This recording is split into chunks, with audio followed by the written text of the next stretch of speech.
Right, today we're going to learn about subtracting fractions. Before you can subtract fractions, it's very, very important to understand the following concept. If you have a fraction, for example, 8 over 8, where the numerator and the denominator are the same, the answer is always 1 whole.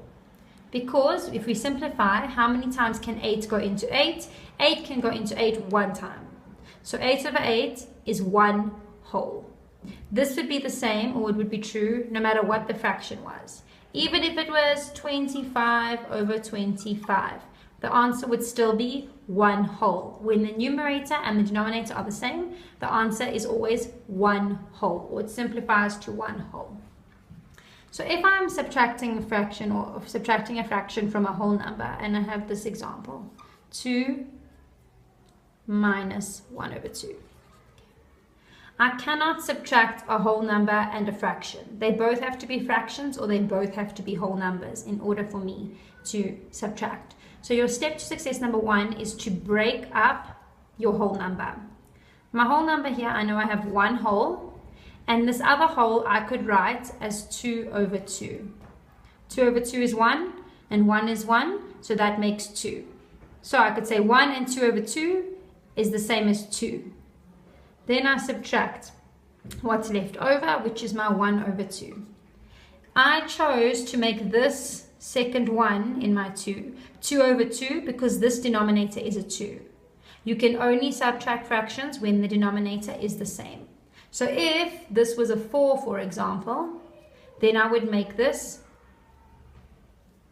4 over 4, so that this could be minus 1 over 4. Okay, but in this case, it's not. In this case, it's 1 over 2. So I'm going to make this 2 over 2 minus 1 over 2. I have a whole number, but I also have a fraction. So I put my whole number down, 1.